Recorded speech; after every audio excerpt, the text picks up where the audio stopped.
Bismillahirrahmanirrahim. Assalamualaikum warahmatullahi wabarakatuh. Alhamdulillahirabbil alamin. Senantiasa kita panjatkan rasa syukur kehadirat Allah Subhanahu wa taala serta salam dan salawat kita sampaikan kepada Rasulullah sallallahu alaihi wasallam. AATT yang soleh dan solehah, gimana kabarnya hari ini? Alhamdulillah luar biasa ya. Alhamdulillah baik. Ibu akan memaparkan saluran distribusi perbekalan farmasi ya. Di sini bersama administrasi farmasi dengan Ibu Lina di SMK Farmasi Purwakarta. Tapi sebelumnya Ibu akan mereview lebih dulu pembelajaran sebelumnya, yaitu mengenai tata cara izin apotik. Sepertinya masih ada dari kalian yang belum menyimak ya di YouTube. Ibu harap untuk segera melengkapi mengisi memori di otaknya begitu ya. Silahkan dibuka. Kalau udah punya kuota YouTube, sebaiknya di skala prioritaskan untuk pembelajaran. Jadi jangan ketika punya kuota kemudian juga pembelajarannya cuma 1 jam, sisanya kalian nyetel atau memutar film-film lain. Jadi itu yang menghabiskan kuota ya. Jadi untuk sementara skala prioritaskan untuk pembelajaran. Baiklah, kita masuk ke slide berikutnya. Ibu akan memberikan sebuah peta konsep ya untuk memudahkan bahwa di materi saluran distribusi farmasi kita harus mengetahui apa sih yang dimaksud dengan perbekalan farmasi itu sendiri. Kemudian apa juga yang dimaksud dengan saluran distribusi perbekalan farmasi keseluruhannya. Selanjutnya dilihat ada garis panjang yang ke bawah ya. Kita akan mengetahui bahwa di saluran distribusi farmasi ada istilah yang disebut dengan unit produksi dan ada yang disebut dengan unit distribusi ya.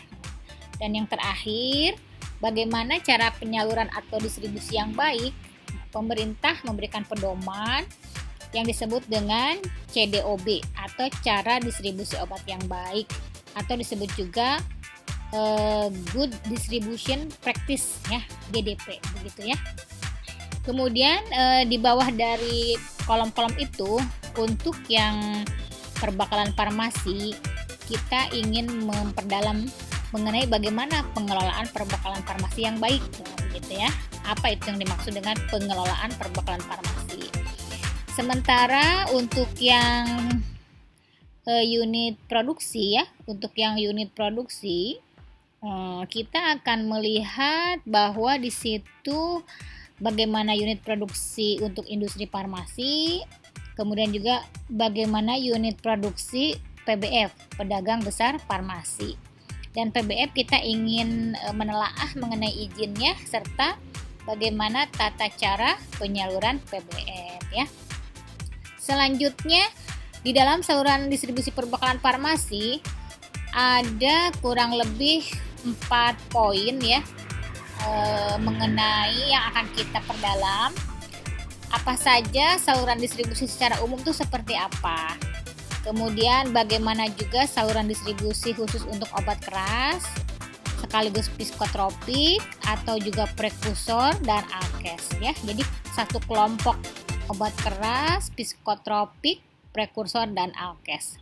Selanjutnya jenis saluran distribusi untuk obat bebas terbatas, serta obat tradisional. Satu kelompok ini terdiri dari 3 jenis, yaitu obat bebas terbatas, dan obat tradisional. Serta yang terakhir adalah tersendiri saluran distribusi mengenai obat-obat jenis narkotika ya. Jadi itu gambaran atau peta konsep dari pembahasan kita mengenai saluran distribusi farmasi. Baiklah, kita masuk dulu ke definisi perbekalan farmasi ya. Perbekalan farmasi itu apa? Ya, berdasarkan Permenkes keputusan Menkes nomor 1197 tahun 2004 dikatakan ya bahwa yang dimaksud dengan perbekalan farmasi itu adalah sediaan farmasi ya. Sediaan farmasi itu terdiri dari ada obat ya, ada yang berupa bahan obat, jadi belum jadi obat, baru bahan-bahannya ya. misalkan obat itu ada yang terdiri dari satu bahan obat atau lebih dari satu bahan obat. Jadi campuran begitu ya, campuran bahan obat. Berikutnya alat kesehatan, masuk juga di situ ya. Reagensia atau yang disebut juga radiofarmasi, gas medis, ya. Atau juga ada beberapa digabung lagi, dilengkapi obat, bahan obat, obat tradisional dan kosmetika ya.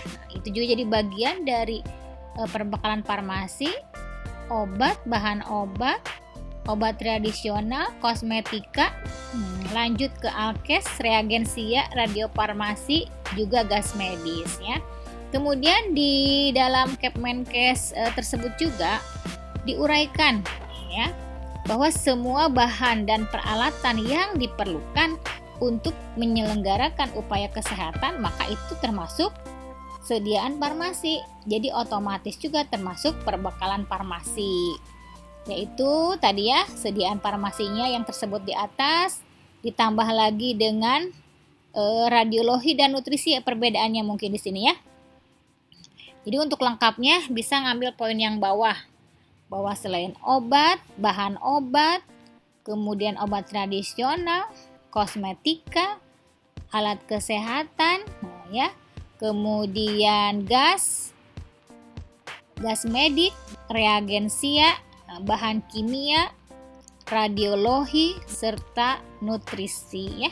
Jadi meliputi apapun yang digunakan sebagai upaya untuk kesehatan. Masuk ke situ disebut dengan perbekalan farmasi ya. Untuk lebih detailnya Ibu minta kalian melengkapi ya. Apa sih definisi obat? Apa yang dimaksud dengan bahan obat? Apa yang disebut dengan obat tradisional? Apa itu alat kesehatan? Apa itu reagensia dan bahan kimia? Kemudian juga pemahaman mengenai radiofarmasi atau radiologi, gas medis, serta nutrisi ya. Jadi ada kurang lebih 8 poin yang Ibu minta kalian untuk melengkapi. Silahkan googling definisi dari ke-8 poin tersebut. Oke. Kita masuk berikutnya ke pengelolaannya ya. Bagaimana cara mengelola perbekalan farmasi yang baik begitu ya. Dan kenapa pengelolaan farmasi itu harus dikelola ya. Jadi apapun itu harus dikelola. Terutama hal-hal yang sifatnya menyangkut kemaslahatan atau kesehatan orang lain begitu ya. Untuk diri kita pribadi pun kita harus mampu mengelola, apalagi untuk orang lain. Atau ada pepatah mengatakan, bagaimana bisa mengelola orang lain kalau kita tidak mampu mengelola diri sendiri. Dan itu yang terberat ya. Itu harus belajar, semuanya harus belajar seumur hidup kita ya. Kita akan amati pengelolaan perbekalan farmasi gitu kan. Yang utama adalah memilih dulu perbekalan farmasi sesuai dengan kebutuhan pelayanan. Tadi ya, perbekalan farmasi yang banyak itu dari mulai obat, bahan obat, terus sampai nutrisi. Apa yang dibutuhkan? Jadi kita melihatnya ditinjau dari kacamata kebutuhan orang yang memerlukan ya. Jadi bukan kebutuhan diri kita. Kecuali memang kita memerlukan atau kita sedang berobat atau kita sedang memerlukan perbekalan farmasi itu. Jadi ditinjau kepada yang memerlukannya. Jadi dipilih apa yang dibutuhkan, apa keinginan konsumen, apa kebutuhan pasien. Baru yang berikutnya merencanakan setelah memilih perbekalan farmasi itu, maka merencanakan untuk menyiapkannya, ya. Bisa membeli, bisa meminta bantuan hibah dari pemerintah, misalnya begitu ya. Kemudian juga diusahakan secara optimal, karena nanti kebutuhan yang kita inginkan belum tentu terpenuhi ya. Bisa jadi barangnya ada, obatnya ada, tetapi dananya tidak mendukung, kurang gitu ya. Atau dananya ada tetapi ternyata barangnya tidak ada gitu ya. Seperti sekarang sedang dilanda COVID ini ya. Berarti yang dibutuhkan adalah misalnya vaksinasi COVID, kemudian vitamin-vitamin yang untuk meningkatkan daya tahan tubuh, kemudian untuk pencegahannya, kemudian untuk obat ketika seseorang terserang COVID begitu ya, dari mulai gejalanya atau dari mulai ketika sudah terjangkiti skala sedang, menengah ya, skala tinggi atau skala rendah. Nah, itu kebutuhan masyarakat misalnya seperti itu, dan itu harus direncanakan ya. Berikutnya kita mengadakan perbekalan farmasi tersebut harus berpedoman ya, berpedoman kepada penerimaan ya, perencanaan yang telah dibuat, sesuai dengan ketentuan yang berlaku. Jadi setelah direncanakan, diadakan. Jadi tidak hanya wacana aja, tidak hanya rencana aja tanpa ada aplikasi ya. Berikutnya adalah kita mungkin juga di pengelolaan itu memproduksi.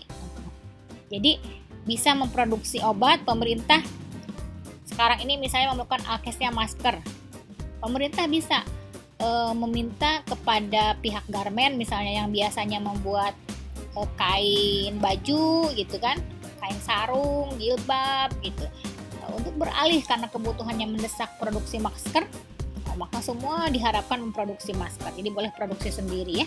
Bahkan sekarang jenis-jenis masker luar biasa ya, kreativitas bangsa Indonesia ini. Ada yang batik, ada masker dengan logo Garuda Pancasila begitu dan sebagainya ya. Jadi musibah itu bagaimana cara kita memandangnya, karena kita meyakini apapun yang terjadi itu adalah takdir yang terbaik ya. Kita harus mampu memanagenya, bahwa dengan musibah itu kita tetap mendapatkan manfaat ya. Sebagian orang produksi masker sehingga menghasilkan keuntungan yang berlipat, meskipun sebagian yang lain banyak juga yang di PHK ya, perusahaan-perusahaan banyak yang bangkrut gitu kan. Kita harus tetap mengambil sisi positif dari setiap kejadian yang ada ya. Nah, ketika kita mampu memproduksi perbekalan farmasi, tetap semuanya berdasarkan ketentuan. Kita baru masuk penerimaan. Nah, ketika kita mengadakan itu dari pihak lain, maka perbekalan farmasi yang kita pesan itu kita terima ya. Kita terima sesuai dengan spesifikasi dan ketentuan, sesuai dengan pesanan yang kita sampaikan. Jangan asal menerima begitu. Jadi harus dicek ulang. Si pemesan dan si penerima bisa jadi orangnya berbeda atau timnya berbeda. Jadi harus saling koordinasi ya, seperti satu tubuh ya. Bagian kepala sampai bagian kaki itu semua berkoordinasi. Ketika rambut kita bagian atas ada yang menjambak, maka hati kita yang sakit begitu ya. Atau ketika kaki kita yang kena paku misalnya ya, kepala kita yang senut-senut. Nah, jadi semuanya berkoordinasi ya. Selanjutnya setelah diterima, kita harus mampu menyimpan perbekalan farmasi itu dengan baik sesuai dengan spesifikasinya ya. Misalnya yang harusnya ditaruh di lemari es malah ditaruh di tempat yang panas, itu nanti akan rusak gitu. Kemudian yang harusnya ditaruh di bagian di abjad huruf B misalnya, karena penyimpanannya berdasarkan abjad, malah ditaruhnya di huruf D. Wah, itu nanti susah nyarinya. Atau misalnya pemilahan yang harusnya ini obat generik, ditaruhnya di obat spesialit atau obat bermerek begitu ya. Nah, itu pun akan merepotkan. Jadi semua harus mampu menyimpannya dengan benar, agar perbekalan farmasi itu tetap terjamin kualitasnya, kemudian juga memudahkan kita dalam penyaluran dan pengambilannya itu ya. Dan baru terakhir, tidak hanya disimpan, harus didistribusikan ya. Jadi kalau kita sudah membeli perbekalan farmasi gitu kan, yang sebelumnya sudah dipilih, kemudian direncanakan, kemudian dibeli atau diadakan, kita menerimanya, menyimpannya. Tidak hanya sampai di situ. Kalau hanya disimpan saja namanya bukan akan memberi manfaat ya, tetapi itu kolektor ya. Meskipun untuk koleksi-koleksi tertentu memberi manfaat, menyenangkan hati orang yang melihatnya ya. Nah, tapi untuk perbekalan farmasi no way, tidak ada jalan untuk koleksi. Itu malah penimbunan, melanggar peraturan ya. Yang ada nanti keburu kadaluarsa begitu ya. Kemarin harga masker sepatu begitu mahal, Yang tadinya ibu beli masker satu box itu hanya sekitar 20.000, 25.000, tahu-tahu ratusan ribu ya. Dan sekarang alhamdulillah udah mulai agak turun, mendekati murah lah, meskipun itu sampai berapa kali lipat. Sekarang bisa sekitar 100 ribuan atau bahkan 80 ribuan ya. Langsung kita distribusikan. Nah, didistribusikan itu juga harus tepat. Tidak sebagaimana mendistribusikan makanan ya, mungkin ke setiap orang bisa kita kasih. Tapi perbekalan farmasi kembali harus tepat orang ya, tepat indikasi, kemudian juga tepat dosisnya dan tepat pemakaiannya ya.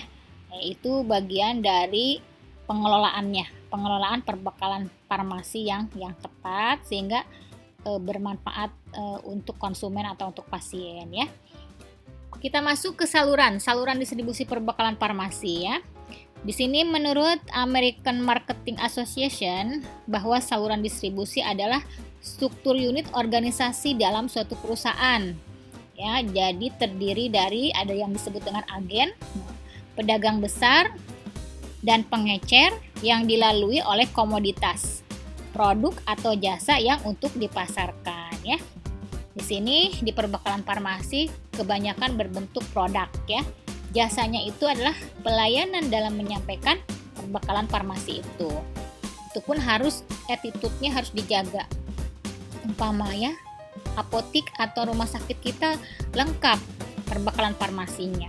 Tetapi ketika attitude seseorang yang memberikan kepada pasien itu tidak baik, maka akan membuat pasien merasa tersugesti untuk tidak sehat. Dia menjadi sakit hati, dia merasa tidak terima, mendapat perlakuan yang kurang baik atau pelayanan yang tidak menyenangkan. Nah, itu akan berpengaruh kepada psikologi si pasien ya. Itu harus kita jaga. Bahkan beberapa para ahli mengatakan kebanyakan penyakit itu diperparah dengan sisi kejiwaan kita, psikologi kita ya, cara berpikir kita ya. Jadi kita harus selalu optimis ketika kita sakit, kita menyadari bahwa dengan sakit ini akan mengurangi dosa-dosa kita, begitu ya. Ketika dengan sakit kita akan bersyukur bagaimana nikmatnya sehat, seperti itu. Jadi harus selalu positive thinking ya. Jadi itu bahwa di dalam bahwa yang dimaksud dengan saluran distribusi farmasi, di mana di situ terdiri dari agen, pedagang besar, pengecer, yang dilalui oleh komoditas untuk menyalurkan produk dan jasa ya. Bentuk atau sistem saluran distribusi perbekalan farmasi disesuaikan dengan kebijakan atau regulasi dari pemerintah setempat ya. Jadi setiap negara beda-beda. Indonesia memiliki aturan seperti ini, negara Eropa memiliki aturan seperti itu ya. Seperti nanti kita akan bahas bagaimana narkotika di kita cukup diperketat. Tetapi ketika di negara Amerika misalnya, orang boleh memproduksi ganja, orang boleh memproduksi jenis-jenis narkotika lainnya, begitu ya. Nah, itu akan disesuaikan dengan setiap negara di mana masing-masing individu itu tinggal ya. Oke, untuk sementara pertemuan hari ini cukup sekian. Nanti insya Allah pekan depan kita akan membahas jenis-jenis saluran distribusi untuk obat narkotika, untuk obat bebas terbatas, obat bebas dan tradisional, untuk obat keras psikotropik, prekursor dan alkes, serta saluran distribusi secara umum ya. Mudah-mudahan apa yang Ibu sampaikan memberikan manfaat. Lebih kurangnya Ibu minta maaf. Wabillahi taufiq wal hidayah. Wassalamualaikum warahmatullahi wabarakatuh.